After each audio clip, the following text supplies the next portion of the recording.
നമസ്കാരം, സിമ്പിളിസിന്റെ പുതിയൊരു വീഡിയോയിലേക്ക് എല്ലാവർക്കും വീണ്ടും സ്വാഗതം. മഴക്കാലമൊക്കെയായി. അപ്പോൾ ഇനി മഴയത്ത് നമ്മൾ യാത്ര ചെയ്യുന്നതിന് മുമ്പ് കുറച്ച് കാര്യങ്ങൾ ശ്രദ്ധിക്കാനുണ്ട്. അതിനെക്കുറിച്ച് കുറച്ച് കാര്യങ്ങൾ പറഞ്ഞുതരാം കേട്ടോ. ഇപ്പം ഞാൻ പുറത്തേക്ക് പോവുകയാണേ. ആദ്യം തന്നെ ഒരു കവർ എടുത്ത് എന്തിനാതായിരിക്കും ഈ കോട്ടൊക്കെ കൂടെ ഇട്ട് വെക്കാനാണ്.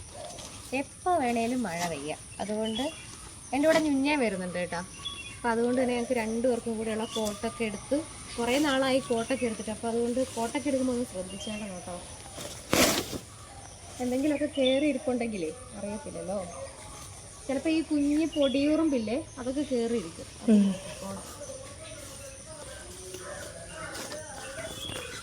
നമ്മൾ പോകുന്ന സമയത്ത് എപ്പോഴും ഒരു കവർ എടുത്ത് വെക്കണം അത്യാവശ്യമായിട്ട്. പിന്നെ കോട്ട് നിർബന്ധമായിട്ട്. ഇനിയിപ്പോൾ നമ്മൾ ഇറങ്ങുന്ന സമയത്ത് മഴ ഇല്ലെങ്കിൽ പോലും എപ്പോഴെങ്കിലും മഴ പെയ്യാൻ ചാൻസ് ഉണ്ടാവും. കാരണം മഴക്കാലമായ ഇടയ്ക്കിടയ്ക്കായിരിക്കും മഴ. കുറച്ച് നേരം നിൽക്കും, കുറച്ച് നേരം പെയ്യും, അങ്ങനെയൊക്കെ ആയിരിക്കുമല്ലോ. അപ്പോൾ അതുകൊണ്ട് തന്നെ നമ്മളെവിടെയും ചെന്ന് പെട്ടു പോകുന്ന അവസ്ഥ വരരുത്. അതുകൊണ്ട് നിർബന്ധമായിട്ടും കോട്ടെടുത്ത് കൈ വെച്ചേക്കണം കേട്ടോ.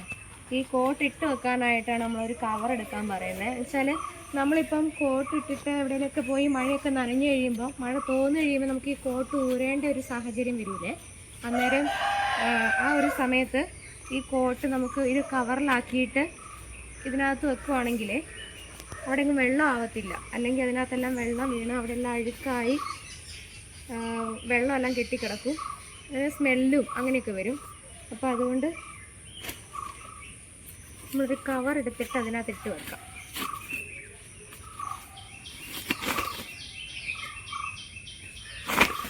ഇതെല്ലാം കൂടെ ഞാൻ ഒരു കവറിലാക്കട്ടെ.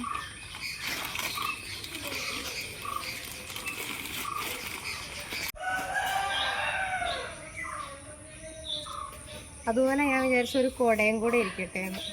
അഥവാ നമ്മളിനി വണ്ടിയൊക്കെ എവിടെയെങ്കിലും വെച്ചിട്ടേ അങ്ങോട്ട് പോകുന്ന സമയത്ത് നമുക്ക് നാളെ നനഞ്ഞു പോകണ്ടല്ലോ. ഇരിക്കട്ട്, ഇതും കൂടെ അതിനകത്ത് വെച്ചേക്കാം.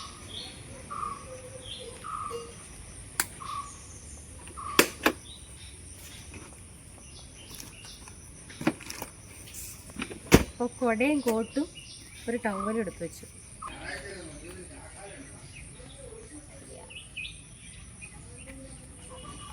നല്ലതായിട്ട് വെക്കണേ. ഇനി നല്ല ടൈറ്റാക്കി ഇടും കേട്ടോ. ഹെൽമെറ്റ് വെച്ചാൽ മാത്രം പോരാ, നമ്മൾ അതിൻ്റെ സ്ട്രാപ്പും കൂടി ഇടുന്ന കാര്യം മറക്കരുത് കേട്ടോ. ഉറപ്പായിട്ട് നമ്മൾ സ്ട്രാപ്പ് ഇട്ടിരിക്കണേ. മഴക്കാലത്ത് നമ്മളിപ്പം പോകുമ്പോൾ കോട്ടൊക്കെ എടുത്ത് വെക്കേണ്ടത് സർവ്വസാധാരണമായ കാര്യങ്ങളാണെന്ന് എല്ലാവർക്കും അറിയാം. എങ്കിലും ഞാൻ അത് പറഞ്ഞതേ ഉള്ളൂ കേട്ടോ. പിന്നെ ഹെൽമെറ്റ് ഇടുമ്പോൾ പ്രത്യേകം ശ്രദ്ധിക്കണം. അതിൻ്റെ സ്ട്രാപ്പ് ഇടാൻ മറക്കരുത്. അത് ഞാൻ പറയുന്നുണ്ട്. പല വീഡിയോയിലും നമ്മൾ എടുത്തെടുത്ത് പറയുന്ന കാര്യമാണ്. സ്ട്രാപ്പ് ഇട്ടിട്ടേ വണ്ടി ഓടിക്കാവുള്ളൂ. അതുകൊണ്ട് സ്ട്രാപ്പ് ഇടണം. സ്ട്രാപ്പ് ഇടുന്നത് മാത്രമല്ല, അത് ടൈറ്റ് ആക്കി ഇടണം. ഹെൽമെറ്റ് വെക്കുമ്പോഴേ അത് ഭയങ്കര ലൂസാക്കി ഇടാതെ അത് കുറച്ച് ടൈറ്റ് ആക്കിയിട്ട് ഇടാനായിട്ട് ശ്രദ്ധിക്കണം കേട്ടോ. അതുപോലെ തന്നെ നമ്മുടെ ടയർ ചെക്ക് ചെയ്യണം. ടയറിൽ കാറ്റുണ്ടോ നോക്കണം. നല്ല ടയറാണോ നോക്കണം. വണ്ടിയിൽ ഓയിൽ എവിടെയെങ്കിലും ഈ ബ്രേക്കിൻ്റെ അടുത്തൊക്കെ ഓയിൽ ഇടേണ്ട സ്ഥലത്ത്, ഇൻഡിക്കേറ്ററിൻ്റെ ആ ചില സ്ഥലങ്ങളിൽ ഓയിൽ ഇടേണ്ട കുറേ സ്ഥലങ്ങളുണ്ട്. അവിടെയൊക്കെ ഓയിൽ ഇട്ടിട്ട് അത് സെറ്റാക്കി വെക്കണം. അതൊക്കെ നേരത്തെ നമ്മൾ ചെയ്തു വെക്കേണ്ട കാര്യങ്ങളാണ് കേട്ടോ. ഇതൊക്കെ നമുക്ക് അറിയില്ല എന്നുണ്ടെങ്കിൽ നമ്മൾ ഒരു മെക്കാനിക്കിനെ കൊണ്ടോ അല്ല അറിയാവുന്ന ഒരാളെ കൊണ്ടോ ഒക്കെ അത് നോക്കിച്ച് റെഡിയാക്കി വെക്കുക. പിന്നെ ടയറിൽ കാറ്റുണ്ടോ നോക്കാൻ ഇടയ്ക്കൊന്ന് കൊണ്ടുപോയി ചെക്ക് ചെയ്യിക്കുക. ടയർ നല്ലതാണോ നോക്കുക. നമ്മൾ ഓടിക്കൊണ്ടിരിക്കുന്ന വണ്ടിയുടെ ടയർ, ഫ്രണ്ട് ടയറാണ് പ്രത്യേകിച്ച്, അത് നല്ലതാണോ നോക്കുക. അത് നല്ലതായിട്ട് വെക്കാനായിട്ട് ശ്രമിക്കുക. കാരണം അത് മുട്ടയൊക്കെ ആയിരുന്നാൽ പെട്ടെന്ന് ഈ ചെളികളും വെള്ളവും ഒത്തിരി പ്രശ്നങ്ങളിലേക്കാണ് ഇനി നമ്മൾ പോകുന്നത്. അന്നേരം ആ സമയത്ത് ഭയങ്കര ബുദ്ധിമുട്ടുണ്ടാക്കും. മറിഞ്ഞു വീഴലും തെറ്റലൊക്കെ ഉണ്ടാകും. ഇങ്ങനെ വണ്ടി ബ്രേക്ക് പിടിക്കുമ്പോൾ നിന്നാലും ടയർ നിൽക്കത്തില്ല കേട്ടോ. അന്നേരം ആ ഒരു സമയത്ത് അത് ബുദ്ധിമുട്ടുണ്ടാക്കും.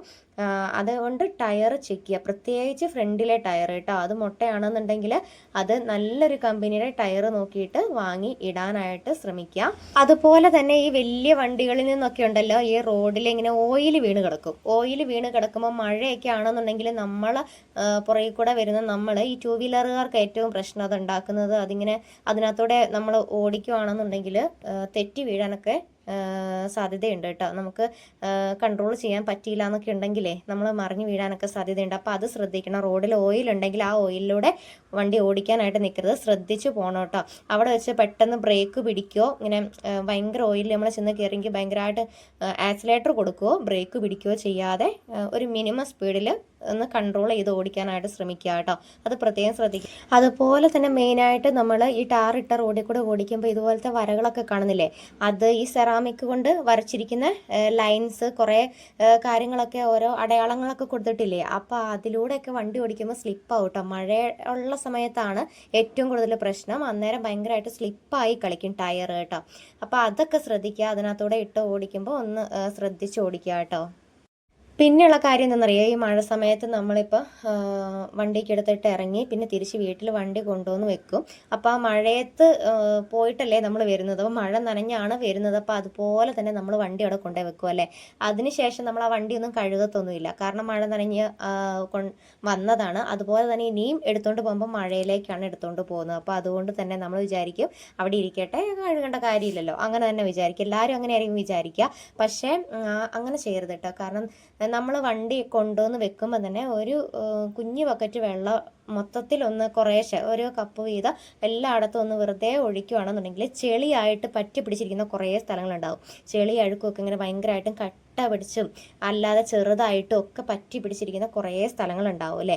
ആ സ്ഥലങ്ങളൊക്കെ ഒന്ന് ക്ലീനായി കിട്ടും. അല്ല നമ്മൾ വെള്ളമൊന്നും ഒഴിക്കാതെ കൊണ്ടുവന്ന് വെച്ചേക്കുന്ന അതുപോലെ തന്നെ കൊണ്ടുപോയി വെച്ചു, ചെളിയൊക്കെ തെറിച്ച് പിന്നെ അതേ അഴുക്കോട് കൂടി കൊണ്ടുവച്ച് അത് ഇരുന്ന് ഉണങ്ങി അതെല്ലാം കൂടെ ഇരുന്ന് കഴിയുമ്പോഴത്തേക്കും പിന്നെ എന്താണെന്നറിയാം, ഇത് സ്ഥിരമായിട്ട് നമ്മൾ ഇനി മഴക്കാലത്ത് നമ്മൾ വണ്ടി കഴുകാൻ നിൽക്കൽ കുറവായിരിക്കും. അപ്പോൾ അത് സ്ഥിരമായിട്ട് അതിൻ്റെ ഉള്ളിലേക്ക് ഇങ്ങനെ ചെളി കയറി അവിടെ എല്ലാം അടിഞ്ഞുകൂടി ഭയങ്കരമായിട്ടും കട്ട പിടിച്ചൊക്കെ ഇരിക്കും. പിന്നെ ഓരോ സ്ഥലത്ത് നമ്മുടെ അതിൻ്റെ വണ്ടിയുടെ ബോഡിയിലൊക്കെ ആണെങ്കിലും പറ്റി പിടിച്ചിങ്ങനെ അഴുക്കുകൾ ഇങ്ങനെ ഇരിക്കും.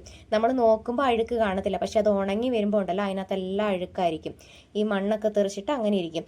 അപ്പം അത് മാത്രമല്ല കേട്ടോ, നമ്മുടെ വണ്ടിയിൽ തുരുമ്പ് ഒക്കെ വരും കേട്ടോ. ഈ ചെളിയൊക്കെ ഇങ്ങനെ ഇരുന്നിട്ടേ തുരുമ്പ് പിടിക്കാനൊക്കെ കാരണമാകും. അതുപോലെ തന്നെ ചില സ്ഥലത്ത് ചെളി കൂടുതലായിട്ട് ഇരുന്നാൽ അത് സ്റ്റെയിൻ പോലെ ഇങ്ങനെ ഞാൻ പറയില്ലേ വണ്ടിയുടെ തിളക്കമൊക്കെ നഷ്ടപ്പെടാനായിട്ട് അങ്ങ് കാരണമാകും കേട്ടോ. അപ്പോൾ അതുകൊണ്ട് തന്നെ നമ്മൾ അത് റിമൂവ് ചെയ്ത് കളയാനായിട്ട് ശ്രമിക്കണം. അത് മറന്നു പോകരുത്. ഒന്നുമില്ല, നമ്മൾ വണ്ടി കൊണ്ടുവന്ന് വെക്കുമ്പം തന്നെ മഴ നനഞ്ഞൊക്കെ ആയിരിക്കും വരുന്നതെങ്കിൽ പോലും നമ്മളൊരു 2 കപ്പ് വെള്ളം ചുമ്മാ വെറുതെ ഫുള്ളായിട്ട് ഒന്നും ഒഴിച്ചു കൊടുക്കുകയാണെന്നുണ്ടെങ്കിൽ ഈ പറ്റി പിടിച്ചിരിക്കുന്ന ചെളിയും മണ്ണും ഒക്കെ ഇല്ലേ, അതൊക്കെ അന്നേരം അങ്ങ് പൊക്കോളും. അന്നേരം അതെങ്ങനെ ഇരിക്കത്തില്ല, കട്ട പിടിച്ചിരിക്കത്തില്ല. അപ്പോൾ നമ്മുടെ വണ്ടിയുടെ ആ ഒരു ഭംഗി നഷ്ടപ്പെടത്തില്ല, അതുപോലെ തുരുമ്പും പിടിക്കത്തില്ല കേട്ടോ. അതുകൊണ്ട് അത് പിറ്റേ ദിവസം ഇതുകൊണ്ട് വേറൊരു കാരണം ഉണ്ടാകുന്നത് എന്താണെന്ന് അറിയാമോ? പിറ്റേ ദിവസം നമ്മളിപ്പോൾ വണ്ടി ഇതിപ്പോൾ ഇങ്ങനെ കൊണ്ടുവന്ന് വെച്ചു, വണ്ടി എടുക്കാൻ നേരത്തെ രാവിലെ ചിലപ്പോൾ നമുക്ക് നോക്കുമ്പോൾ ബ്രേക്ക് ഇങ്ങനെ ജാമായിരിക്കുന്ന പോലെ തോന്നും കേട്ടോ. അത് കുറച്ച് ഓടിക്കഴിയുമ്പോൾ അത് റെഡി ആകും. പക്ഷെ എങ്കിൽ പോലും നമ്മൾ ബ്രേക്ക് പിടിക്കുമ്പോൾ പെട്ടെന്ന് വീലിങ്ങനെ ജാമായിട്ട് നമുക്ക് കറക്റ്റായിട്ട് ബ്രേക്ക് കിട്ടാത്ത രീതി അങ്ങനെയൊക്കെ വരും. ഇങ്ങനെ അല്ലെങ്കിൽ നമ്മളിങ്ങനെ പെട്ടെന്ന് ഇങ്ങനെ സഡൻ ബ്രേക്ക് പിടിക്കത്തില്ലേ, സഡനായിട്ട് പെട്ടെന്ന് ബ്രേക്ക് പിടിക്കുമ്പോൾ ഇങ്ങനെ വണ്ടി ചാടി നിൽക്കത്തില്ല, അങ്ങനെ ഒരു ഫീലൊക്കെ വരും കേട്ടോ. അപ്പം അങ്ങനെയൊക്കെ വരാതിരിക്കണമെങ്കിൽ ഇത് ഇങ്ങനെ ചെളിയൊക്കെ അടിഞ്ഞു കൂടുമ്പോഴാണ് അങ്ങനെ ഏറ്റവും കൂടുതൽ വരുന്നത്. അപ്പോൾ അതൊക്കെ വരാതിരിക്കാൻ വേണ്ടിയിട്ട് നമ്മൾ തന്നെ ശ്രമിച്ചാൽ, നമ്മളൊന്ന് ശ്രദ്ധിച്ചാൽ അതൊക്കെ മാറ്റിയെടുക്കാം. പിന്നെ ഇതൊക്കെ അന്നേരം ആ സമയത്ത് അത് വണ്ടി മറയാൻ കാരണമാകും. പ്രത്യേകിച്ച് മഴക്കാലം ആയതുകൊണ്ട് റോഡിൽ പിന്നെ ഈ നനഞ്ഞ് കുതിർന്ന് കിടക്കുമായിരിക്കും ഈ വെള്ളവും മണ്ണും എല്ലാം കൂടെ. അപ്പം നമ്മൾ പെട്ടെന്ന് ഈ മണ്ണ് റോഡാണെങ്കിൽ പറയണ്ട, മണ്ണ് റോഡിലൂടെ ഇങ്ങനെ മണ്ണൊക്കെ ഇങ്ങനെ ഇളകി ഇങ്ങനെ കുതിർന്ന് കിടക്കുമ്പം ചിലയിടത്ത് ഇങ്ങനെ താന്നു പോകും. ചിലപ്പോൾ നമ്മൾ സ്റ്റാൻഡ് വെക്കുമ്പോഴൊക്കെ അന്നേരം പ്രത്യേകം ശ്രദ്ധിക്കണം. സ്റ്റാൻഡ് വെക്കുന്നതോടെ ഇങ്ങനെ താന്ന് പോകട്ടോ. അന്നേരം വെക്കുന്ന സ്റ്റാൻഡ് ഓക്കെ ആയിട്ടാണ് ഇരിക്കുന്നത്, കട്ടിയുള്ള തറയിലാണോ സ്റ്റാൻഡ് ഇരിക്കുന്നത് എന്നൊക്കെ നോക്കണം കേട്ടോ. അങ്ങനെ അല്ലാന്നുണ്ടെങ്കിലൊക്കെ വണ്ടി ചരിഞ്ഞ് വീഴും. നമ്മളവിടെ വെച്ചിട്ട് പോകുമ്പോൾ കുഴപ്പമുണ്ടാവില്ല, പക്ഷെ അതിങ്ങനെ നനഞ്ഞ് കുതിർന്ന് കിടക്കുകയല്ലേ. അപ്പോൾ അങ്ങനെ കിടക്കുന്ന സ്ഥലത്ത് കുറച്ച് കഴിയുമ്പോഴത്തേക്ക് അതിങ്ങനെ സ്റ്റാൻഡ് ഇങ്ങനെ ഇരുന്നിരുന്ന് വണ്ടിയുടെ വെയിറ്റ് കൊണ്ട് ഇങ്ങനെ ചരിഞ്ഞ് വീഴുകയൊക്കെ ചെയ്യും കേട്ടോ. അപ്പോൾ അതൊക്കെ ശ്രദ്ധിക്കണം. നമ്മൾ എപ്പം വണ്ടി എടുത്തുകൊണ്ട് ഇറങ്ങിയാലും ഇങ്ങനെ ഇതുപോലെ ഈ ബ്രേക്കിൻ്റെ പ്രശ്നമുണ്ട്, ഇപ്പം ബ്രേക്ക് ഇങ്ങനെ പിടിച്ചിട്ട് കറക്റ്റായിട്ട് വരുന്നില്ല, അല്ലെ ഭയങ്കര ചാട്ടം പോലെ തോന്നുന്നു, ബ്രേക്ക് ഇങ്ങനെ ശരിയായിട്ട് വരുന്നില്ല എന്നുണ്ടെങ്കിൽ അത് ബ്രേക്ക് ലൈനർ ഒന്ന് ചൂടായി കഴിയുമ്പോൾ അത് തന്നെ മാറും കേട്ടോ. അത് അങ്ങനെ വരാൻ ചാൻസ് ഉണ്ടോ എന്നൊക്കെ മനസ്സിലിങ്ങനെ ചിന്തിക്കുകയാണെന്നുണ്ടെങ്കിലേ, അങ്ങനെ ചിന്തിച്ച് പോവുകയാണെങ്കിൽ നമുക്കത് വലിയ കുഴപ്പം തോന്നത്തില്ല. കാരണം അത് കുറച്ച് കഴിയുമ്പോൾ അതിങ്ങനെ ഓടി ഓടി അതിൻ്റെ അവിടെ ഇങ്ങനെ ചൂടായിട്ട് അതങ്ങ് റെഡിയാവും. മഴ നനയുമ്പോൾ വീലിനുള്ളിലേക്ക് വെള്ളം കയറിയിട്ട് ബ്രേക്ക് ലൈനർ ഇങ്ങനെ വികസിച്ച് വരുന്നത് കൊണ്ടാണ് ഇങ്ങനെ സംഭവിക്കുന്നതെന്നാണ് പറയുന്നത് കേട്ടോ. അതുപോലെ തന്നെ മഴ സമയത്ത് റോഡിൽ എവിടെയാണ് കുഴിയുള്ളതെന്ന് നമുക്കറിയാൻ പോലും പറ്റില്ല. ഫുൾ ഇങ്ങനെ വെള്ളം മൂടി കിടക്കുമായിരിക്കുമല്ലോ. അപ്പോൾ അതുകൊണ്ട് വെള്ളം ഉള്ളിടത്തോട്ട് വണ്ടി ഇറക്കുമ്പോൾ പതുക്കെ മാത്രം നമ്മൾ വണ്ടി ഇറക്കാനായിട്ട് ശ്രദ്ധിക്കുക. അത് പ്രത്യേകം ശ്രദ്ധിക്കണം. കാരണം വലിയ കുഴിയാണോ ചെറിയ കുഴിയാണോ എന്നൊന്നും അറിയില്ല. പിന്നെ സ്ഥിരമായിട്ട് പോകുന്ന റോഡാണ്, സ്ഥിരമായിട്ട് അതിലെ പോകുന്ന ആൾക്കാരാണ് എന്നുണ്ടെങ്കിൽ അന്നേരം നമുക്ക് അന്നേരം അവർക്ക് അറിയാലോ ഇപ്പം എങ്ങനെയായിരിക്കും ആ റോഡ്, അതിൽ എത്ര വലുപ്പമുണ്ട് ആ കുഴിക്ക്, അല്ലെ അത് കുഴിയാണോ അതോ ഫുള്ള് വെറുതെ വെള്ളം ഇങ്ങനെ റോഡിൽ കിടക്കുന്നതാണോ എന്നൊക്കെ നമുക്കത് കാണുമ്പോൾ അറിയാൻ പറ്റും. അപ്പം അങ്ങനെയുള്ളവർക്ക് കുഴപ്പമില്ലായിരിക്കും. പക്ഷെ എങ്കിൽ പോലും നമ്മൾ എത്ര അറിയുന്നവരാണെങ്കിലും നമ്മൾ ശ്രദ്ധിക്കേണ്ട കാര്യം, പതുക്കെ കൊണ്ടുവന്നിട്ട് ആ ഒരു കുഴി അല്ലെ വെള്ളം കിടക്കുന്ന ഭാഗത്ത് പതുക്കെ കാല് ചവിട്ടിയിട്ട് എത്രത്തോളം കുഴി ഉണ്ടെന്ന് വെച്ചിട്ട് അതനുസരിച്ച് നമ്മളിങ്ങനെ ഓടിക്കാനായിട്ട് നോക്കുക. കാല് ചവിട്ടി പോകാനായിട്ട് മാക്സിമം ശ്രമിക്കുക കേട്ടോ. ഒറ്റയടിക്ക് ഭയങ്കര സ്പീഡ് എടുത്ത് ആ കുഴിയിലൂടെ ചാടിച്ചുകൊണ്ട് പോവാതിരിക്കുക കേട്ടോ. എത്രത്തോളം ആഴമുണ്ടെന്ന് പറയാൻ പറ്റില്ല. അതിലെ കുഴികളിലാണ് ഏറ്റവും കൂടുതൽ അപകടങ്ങൾ ഉണ്ടാവുന്നത്. അത് നന്നായിട്ട് ശ്രദ്ധിക്കുക. ഇനി കുഴി ഒഴിച്ചിട്ട് നമുക്ക് പോകാൻ പറ്റുന്ന സിറ്റുവേഷൻ ഉണ്ടെന്നുണ്ടെങ്കിൽ അങ്ങനെ എടുത്തുകൊണ്ട് പോകാനായിട്ട് ശ്രമിക്കുക കേട്ടോ. അതുപോലെ തന്നെ റോഡിൽ ഈ വളവുകൾ മഴ സമയത്തും അല്ലാത്ത സമയത്തും വളവുകൾ പ്രത്യേകം ശ്രദ്ധിക്കണം. ഈ വളവിലൊക്കെ എവിടെയെങ്കിലും നമ്മൾ ഈ ലൈനൊക്കെ വരച്ചിട്ടിട്ടില്ലേ, അപ്പോൾ അതുപോലത്തെ സ്ഥലത്തൂടെയൊക്കെ വണ്ടി ഓടിക്കുമ്പോൾ തെറ്റലുണ്ടാവും. അതുപോലെ തന്നെ ഓയിൽ ഒക്കെ കിടപ്പുണ്ടെന്നുണ്ടെങ്കിൽ അതും തെറ്റും. അപ്പം ഒന്നുകൂടെ വളയ്ക്കുന്ന സമയത്ത് ടയർ നേരെ റെഡിയായി വരണമെന്നില്ല. അപ്പോൾ അതൊക്കെ കൺട്രോൾ ചെയ്ത് ഓവർ സ്പീഡ് എടുക്കാതെ നന്നായിട്ട് ഓടിക്കാനായിട്ട് എന്നുവെച്ചാൽ പതുക്കെ പോയാൽ മതി. തിരക്ക് പിടിച്ച് പോവണ്ട. എന്തിനാ തിരക്ക് പിടിച്ച് പോകുന്നത്?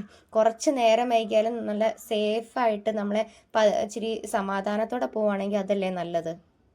അതുപോലെ തന്നെ വാഹനം ഇപ്പം ഈ മഴക്കാലമാണ്, വാഹനം ഓടിക്കുമ്പോൾ നമ്മൾ പ്രത്യേകം ശ്രദ്ധിക്കണം എന്ന് ഒരുപാട് ന്യൂസും പത്രത്തിലും ഒത്തിരി അറിയിപ്പുകളും കാര്യങ്ങളൊക്കെ വരുന്നുണ്ട്. അതുകൊണ്ട് എല്ലാവരും അത് കണക്കിലെടുക്കുക കേട്ടോ. ഇപ്പോൾ അതൊക്കെ നമുക്ക് അറിയാവുന്ന കാര്യങ്ങളാണെങ്കിൽ പോലും നമ്മൾ എല്ലാവരുടെയും ശ്രദ്ധയിൽ അല്ലെ ഓർമ്മയിൽ അതൊക്കെ ഒന്ന് വെച്ചിട്ട് വേണം നമ്മൾ വണ്ടി ഓടിക്കാനായിട്ട്.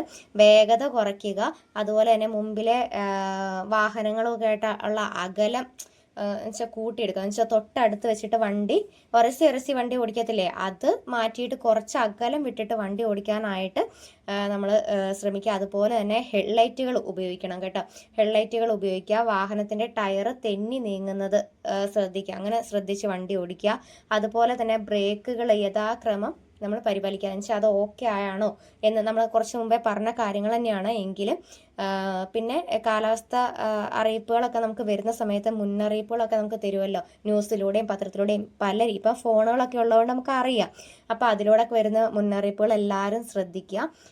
പിന്നെ സിഗ്നലുകളൊക്കെ നമ്മൾ കുറച്ച് നേരത്തെ തന്നെ ഇടുക. ഇപ്പോൾ ഇൻഡിക്കേറ്ററൊക്കെ ഇടുന്നത് കുറച്ച് നേരത്തെ ഇട്ടാൽ കുഴപ്പമില്ല. ചില വണ്ടികൾക്ക് ഈ മഴയൊക്കെ ആണെങ്കിൽ അത് പെയ്യുമ്പം ഞാൻ പറഞ്ഞില്ലേ, വണ്ടികൾക്ക് സൗണ്ട് ഉണ്ടെങ്കിൽ നമുക്ക് കുറച്ചുകൂടെ പെട്ടെന്ന് അത് ക്യാച്ച് ചെയ്യാൻ പറ്റും. വണ്ടികൾക്ക് സൗണ്ട് ഇല്ല എന്നുണ്ടെങ്കിൽ ഈ ലൈറ്റ് കത്തുന്നത് നമുക്ക് ഭയങ്കര മഴയൊക്കെയാണ് ഇപ്പം മറ്റുള്ളവരുടെ കണ്ണിൽ അത് പെടാൻ കുറച്ച് ടൈം എടുക്കുമായിരിക്കും. അപ്പോൾ അങ്ങനെ ഉള്ള സമയത്ത് നമ്മൾ കുറച്ച് നേരത്തെ സിഗ്നലുകളൊക്കെ ഇട്ട് വെക്കുക. ഇന്ന സ്ഥലത്തേക്കാണ് പോകുന്നത്, ഇന്ന സ്ഥലത്ത് എത്തുമ്പോൾ നമ്മൾ തിരിയാനാണല്ലോ എന്ന് വിചാരിക്കുന്നത്. അപ്പോൾ അതുകൊണ്ട് തന്നെ നേരത്തെ ഒന്ന് സിഗ്നലുകളൊക്കെ ഒന്ന് പിന്നെ ഇട്ട് വെക്കുക. അതുപോലെ തന്നെ പിന്നെ വലിയ ജംഗ്ഷനിലേക്കൊക്കെയാണ് നമ്മൾ പോകുന്നതെങ്കിൽ അവിടുന്ന് നല്ല എന്താ പറയുക സേഫായിട്ട് വണ്ടികളൊക്കെ ഇങ്ങനെ അടുത്തടുത്ത് വണ്ടികളൊക്കെ ഉണ്ടാവും അങ്ങോട്ടും ഇങ്ങോട്ടും പോകാനൊക്കെയുള്ള. അപ്പോൾ ആ വണ്ടി എങ്ങോട്ടാണ് ഈ വണ്ടി എങ്ങോട്ടാണ് നമ്മൾ തിരിക്കുന്നിടത്തേക്ക് പെട്ടെന്ന് വണ്ടി കയറ്റി അവിടുന്ന് കയറി വരാൻ ചാൻസ് ഉണ്ടോ അങ്ങനെയൊക്കെ നോക്കിയിട്ട് ശ്രദ്ധിച്ചെടുത്തുകൊണ്ട് പോവുക കേട്ടോ. പിന്നെ എപ്പോഴും നന്നായിട്ട് ശ്രദ്ധിച്ച് വേണം നമ്മൾ വണ്ടി ഓടിക്കാനായിട്ട്.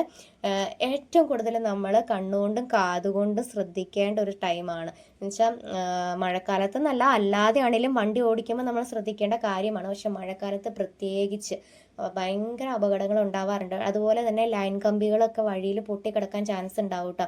പ്രത്യേകിച്ച് രാത്രിയൊക്കെ ആകുമ്പോൾ നമുക്ക് കാണാനേ പറ്റത്തുണ്ടാവില്ല. പകലാണെങ്കിൽ നമുക്ക് പിന്നെ കുറേ വിസിബിൾ ആണ് എല്ലാം. അപ്പോൾ അതുകൊണ്ട് പ്രശ്നമില്ല എന്ന് വിചാരിക്കാം. എങ്കിൽ പോലും മഴയൊക്കെ വരുമ്പോൾ ഇരുണ്ട് മൂടിയ കാലാവസ്ഥ അങ്ങനെയൊക്കെ വരുമ്പോൾ മൊത്തത്തിൽ ഇരുണ്ട് മൂടി കിടക്കുമല്ലേ, അപ്പോൾ ഇരുട്ട് പോലെയൊക്കെ ആയിരിക്കും നമുക്ക്. അന്നേരം ആ ഒരു സമയത്ത് നമ്മൾ നന്നായിട്ട് ശ്രദ്ധിച്ച് വണ്ടി ഓടിക്കുക കേട്ടോ. എവിടെയെങ്കിലും ലൈൻസൊക്കെ പൊട്ടിക്കിടപ്പുണ്ടെങ്കിൽ അങ്ങോട്ട് പോവാതിരിക്കുക. വണ്ടി അതിന് മുമ്പായിട്ട് അങ്ങനെ കണ്ടെങ്കിൽ നിർത്തി വണ്ടി ഓഫ് ചെയ്ത് അത് ആരെങ്കിലും വിവരം അറിയിക്കുക. പെട്ടെന്ന് തന്നെ KSEBിയിലേക്ക് വിളിച്ച് പറയുമോ എന്താണെന്ന് വെച്ചാൽ നമ്മൾ അതിന് വേണ്ടുന്ന കാര്യങ്ങൾ ചെയ്യുക കേട്ടോ. അത് കണ്ടിട്ട് കാണാത്ത പോലെ പോവുകയും ചെയ്യരുത് കേട്ടോ. കാരണം നമ്മളത് കണ്ടു, പക്ഷേ ഇനി വരുന്ന ആൾ ഒരു പക്ഷേ അത് കണ്ടില്ല, പെട്ടെന്ന് അവർ വേറെ എന്തെങ്കിലും ശ്രദ്ധയിൽ അല്ലെങ്കിൽ വേറെ എന്തെങ്കിലും ചിന്തയിലൊക്കെ വരുന്നവരാണെന്നുണ്ടെങ്കിൽ പെട്ടെന്ന് അതിനകത്ത് നിന്ന് കയറുകയും അങ്ങനത്തെ പ്രശ്നങ്ങളൊക്കെ ഉണ്ടാവുമോ, മറിഞ്ഞ് വീഴുകയും ഷോക്കടിക്കുകയും ഒക്കെ ചെയ്യൂലേ. അപ്പോൾ പല പ്രശ്നങ്ങളുണ്ടാവും. അതുകൊണ്ടാണ് പിന്നെ ഏറ്റവും കൂടുതൽ ശ്രദ്ധിക്കേണ്ട ഒരു കാര്യം എന്താണെന്നറിയാമോ, ഭയങ്കരമായിട്ട് അതായത് ശക്തമായ കാറ്റും ശക്തമായ മഴയും ഒക്കെ ഉണ്ടെന്നുണ്ടെങ്കിൽ നമ്മൾ ആ ഒരു സമയത്ത് വണ്ടി ഓടിക്കാനായിട്ട് നിൽക്കരുത് കേട്ടോ. ആ ഒരു സമയത്ത് വണ്ടി ഓടിക്കുമ്പോൾ നമുക്ക് നമ്മുടെ കയ്യിൽ തന്നെ വണ്ടി കൺട്രോൾ കിട്ടണമെന്നില്ല. എന്ന് വെച്ചാൽ ഭയങ്കര കാറ്റൊക്കെ ഉണ്ടെങ്കിൽ വണ്ടി നമ്മൾ ഓടിക്കുന്ന ആ ഒരു ഇത് നമുക്ക് കൺട്രോൾ ചെയ്യാൻ പറ്റിയില്ല എങ്കിൽ അത് നമ്മൾ മറിഞ്ഞ് വീഴും. അത് മറ്റു വണ്ടികൾ റോഡിൽ വരുന്നുണ്ട്. അപ്പോൾ വലിയ വണ്ടികളൊക്കെ ആയിരിക്കും ചിലപ്പോൾ റോഡിലൂടെ വരുന്നത്, അവർക്കത് അത്ര ഫീൽ ചെയ്യത്തില്ല കേട്ടോ. വലിയ വണ്ടികൾക്ക്, കാറുകൾക്കും ലോറികളോ ബസ്സുകളോ അവർക്കത് അത്ര പ്രശ്നം ഉണ്ടാവത്തില്ല. പക്ഷേ 2 വീലറുകൾ ഈ ഒരു കാറ്റ് വീശുമ്പം ഭയങ്കരമായിട്ട് നമ്മുടെ വണ്ടി ഇങ്ങനെ ഷെയ്ക്ക് ആവുന്ന ഒരു ഫീലൊക്കെ ഉണ്ടാവും. നമ്മുടെ അടുത്ത് നമ്മൾ വണ്ടി ഓടിച്ചുകൊണ്ട് പോകുന്ന ഒരു സമയത്തെ നമ്മുടെ അടുത്തൂടെ തന്നെ ഒരു വലിയൊരു ബസ്സോ അല്ലെ ഒരു ലോറിയോ കടന്നു പോകുമ്പോൾ തന്നെ അതിൻ്റെ കാറ്റടിക്കുമ്പോൾ തന്നെ നമ്മുടെ വണ്ടിക്ക് ഉണ്ടാകുന്ന ഒരു ഷെയ്ക്ക് അത് എല്ലാവർക്കും ഫീൽ ചെയ്തിട്ടില്ലേ? അല്ലെ അങ്ങനെ ഉണ്ടാവാറുണ്ട്. ഫീൽ ചെയ്തിട്ടില്ല എന്നുണ്ടെങ്കിൽ അല്ലെങ്കിൽ ഇപ്പോൾ വണ്ടി പഠിക്കുന്ന ആൾക്കാരാണെന്നുണ്ടെങ്കിൽ അങ്ങനെ ഉണ്ടാകും. അപ്പോൾ അത് നമ്മൾ ശ്രദ്ധിക്കണം. എന്ന് വെച്ചാൽ അതിനാണ് ഏറ്റവും കൂടുതൽ ഈ വെയിറ്റ് ഉള്ള വണ്ടികളൊക്കെ എല്ലാവരും എടുക്കണം എന്നൊക്കെ പറയുന്നത് കേട്ടോ. എന്ന് വെച്ചാൽ വെയിറ്റ് കുറഞ്ഞ വണ്ടികളാണെങ്കിൽ ഒന്നും കൂടെ ഷെയ്ക്ക് ആവും, അങ്ങനെ പറഞ്ഞ് കേട്ടിട്ടുണ്ട്. അപ്പം വെയിറ്റ് ഉള്ള വണ്ടികളാണെന്നുണ്ടെങ്കിൽ ഒന്ന് ബാലൻസ് ചെയ്ത് നിർത്തും നമ്മളെ റോട്ടിൽ, നമ്മളൊന്ന് കൺട്രോൾ ചെയ്ത് കൊടുത്തിരുന്നാൽ നമുക്കങ്ങനെ വണ്ടി വരുമ്പോൾ തന്നെ അറിയാൻ പറ്റും ഒന്ന് ഷെയ്ക്ക് ആവാൻ അല്ലെങ്കിൽ ഒരു കാറ്റ് വരാൻ ചാൻസ് ഉണ്ട്, അപ്പോൾ വണ്ടി ഒന്ന് ഷെയ്ക്ക് ആവാൻ ചാൻസ് ഉണ്ട് എന്ന് നമുക്ക് മനസ്സിലാവുമല്ലോ. അപ്പോൾ അതുകൊണ്ട് അപ്പോൾ നമുക്ക് അറിയാൻ പറ്റും. അപ്പോൾ അതുപോലെയൊക്കെ ഉണ്ടാവും. അപ്പോൾ ഇതുപോലത്തെ കാറ്റും മഴയാണെങ്കിൽ പിന്നെ പറയണ്ട. അപ്പോൾ അതുകൊണ്ട് ആ ഒരു സമയത്തൊക്കെ വണ്ടി എവിടെയെങ്കിലും ഒന്ന് സേഫാക്കി ഒതുക്കി വെക്കുക. ഒതുക്കി വെച്ചിട്ട് എവിടെയെങ്കിലും സേഫായിട്ട് നമ്മൾ നിൽക്കുക കേട്ടോ. വണ്ടി വെക്കുമ്പോഴാണേലും സേഫായിട്ട് വെക്കാനായിട്ട് ശ്രമിക്കുക കേട്ടോ. അതിൻ്റെ സ്റ്റാൻഡൊക്കെ ഓക്കെ ആണോ നോക്കിയിട്ട് വെക്കുക. അതുപോലെ നമ്മൾ സേഫായിട്ടിരിക്കുക. നമ്മൾ കാരണം മറ്റുള്ളവർക്കും നമുക്കും നമ്മുടെ വീട്ടുകാർക്കും ആർക്കും ഒരു ബുദ്ധിമുട്ടുണ്ടാവാതിരിക്കാനാണ് നമ്മൾ ശ്രമിക്കേണ്ടത്. അല്ലാതെ എങ്ങനെയെങ്കിലും വണ്ടി ഓടിച്ചുകൊണ്ട് പോകാൻ വലിയ മഴയ്ക്ക് മുമ്പേ നമുക്ക് വീട്ടിലെത്താം എന്നൊക്കെ വിചാരിച്ച് നമ്മൾ വണ്ടി ഓടിക്കാൻ നിന്ന് കഴിഞ്ഞാൽ അത് കൂടുതൽ അപകടങ്ങളും പ്രശ്നങ്ങളും മറ്റുള്ളവർക്കും ബുദ്ധിമുട്ടുകളൊക്കെ ഉണ്ടാക്കും. അപ്പോൾ അതൊക്കെ ഒന്ന് ശ്രദ്ധിച്ച് നല്ല കെയർ ചെയ്ത് വണ്ടി. അപ്പോൾ നമ്മുടെ ഇന്നത്തെ വീഡിയോ ഒരുവിധം എല്ലാവർക്കും ഉപകാരപ്പെട്ടു എന്ന് വിചാരിക്കുന്നു. അങ്ങനെ ഉപകാരപ്പെട്ടു എന്നുണ്ടെങ്കിൽ, നിങ്ങൾക്ക് ഇഷ്ടപ്പെട്ടു എന്നുണ്ടെങ്കിൽ കമൻറ്റ് ചെയ്യാൻ മറക്കരുത് കേട്ടോ, ലൈക്ക് ചെയ്യാനും മറക്കരുത്. അപ്പോൾ നമുക്ക് ഇനി എന്തെങ്കിലും നിങ്ങൾക്ക് ഡൗട്ടും കാര്യങ്ങളും ഉണ്ടെങ്കിലും അത് നിങ്ങൾ കമൻറ്റ് ചെയ്ത് ചോദിച്ചിരുന്നാൽ മതി. നമുക്ക് പറ്റുന്ന പോലെ വീഡിയോ ഒക്കെ ചെയ്ത് കാണിക്കാം. കമൻസിന് റിപ്ലൈ തരാൻ പറ്റുന്നതാണെങ്കിൽ റിപ്ലൈയും തരാം കേട്ടോ. അപ്പോൾ നമുക്ക് ഇനി പുതിയൊരു വീഡിയോ ആയിട്ട് കാണാം. അതുവരെ ടാറ്റാ ബൈ, സീ യു.